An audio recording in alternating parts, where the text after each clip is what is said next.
For more than a decade, Americans have been living in what's been called the Age of Terror. From Africa in 1998 to New York and Washington in 2001, to the skies over Detroit in 2009. Al-Qaeda and its extremist allies will stop at nothing in their efforts to kill Americans. The report card is grim. Between 1998 and 2001, Al-Qaeda terrorists struck US and Western targets just 4 times. 3 countries were hit, 248 people killed. Then came 9/11, and those figures skyrocketed. 144 attacks in 8 years by Al-Qaeda or its affiliates. 24 countries hit. All told, including the World Trade Center, more than 4,300 people killed. Al-Qaeda's main area of operations has expanded beyond Afghanistan. It now has substantial bases in Yemen, Iraq, Algeria, Somalia, and Kenya. Homegrown terrorism is also on the rise. From Boston to Dallas to New York City, 44 plots have been uncovered in the U.S. since 9/11, 12 of those last year alone. The problem for the U.S. is personified in radical recruiters like Sheikh Omar Bahri Mohammed. He's the spiritual leader of an extremist group that's just been banned in the UK, notorious for glorifying 9/11 and sending their members to militant training camps in Afghanistan. Bahri fled the UK in 2005, and CBS News found him in northern Lebanon, still glamorizing terror and glorifying Osama bin Laden. If God really want to bless you nowadays, He make you member of Al-Qaeda.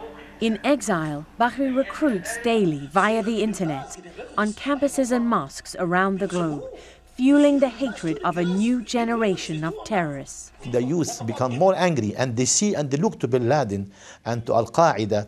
They look to them really as a people who fight for just cause. Just cause against what Bahri calls the injustices of Guantanamo and the wars in Iraq and Afghanistan. There's a huge number of people who are coming and offer themselves not to fight, no, to die for the sake of God. The problem for the US is that the radicalism of Sheikh Bahri and Osama bin Laden has taken root in more and more places, just like Yemen, where regional extremists have been transformed into international terrorists.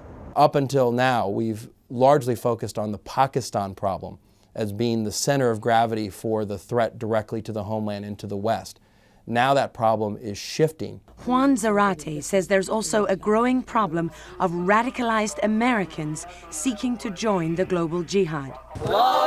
The pace at which we're seeing the manifestation of this is quite troubling. As the threat evolves, the U.S. remains unprepared, says Stephen Flynn. We're really almost more brittle. Flynn served as President Obama's lead advisor on Homeland Security during the presidential transition. He says the U.S. is more vulnerable because of where and how we live today. Concentrated in fewer urban areas, millions more Americans are reliant on the same power grids and transportation systems. The heavily guarded ports of Los Angeles and Long Beach, for example, bring in 50% of all energy west of the Rockies. So if you disrupt that port and you can't get the ships in and there's no oil to refine, you'll literally run out of gas in a matter of days. There's no simple solution, but John Brennan, President Obama's top man on counterterrorism, believes that part of it must be decimating Al-Qaeda's leadership. We're going to continue to relentlessly pursue Osama bin Laden and Zawahiri and all of the others at the senior leadership ranks. We do need to decapitate that organization, and we will. This administration has certainly been trying. It's conducted more Predator missile strikes inside Pakistan under Mr. Obama than President Bush did during his entire presidency. We got a rare look at what these spy planes can do and why they're so effective this past spring in Nevada. This is how good the image is from a Predator at around 10,000 feet. Even though I know there's a Predator directly overhead, I still can't hear a thing. And if you look up to the exact spot where we're being told the Predator is flying right now, there's nothing but clouds and blue sky. The other part of the solution, Brennan says, is to train and equip countries like Pakistan and Yemen. To give them the wherewithal, allow them, in fact, to find where al-Qaeda operatives are and to arrest them or, if need be, kill them. Beyond the military solution, Brennan says America needs an urgent makeover in the Muslim world. Al-Qaeda has really corrupted the image of the United States worldwide. What we need to do is to let them know that Al-Qaeda is evil incarnate. The sobering reality is no solution enacted since 9/11 was able to prevent al-Qaeda from penetrating America's defenses on Christmas Day.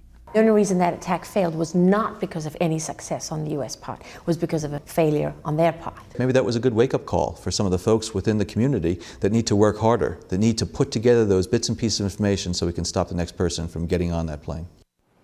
It's a wake-up call Brennan knows may not come again, but he doesn't believe the next attack is just a matter of time. I don't want another one, he told me. I want perfection. And that commitment, Katie, may be the best way to keep America safe. Lara Logan in Washington, thanks so much for that report.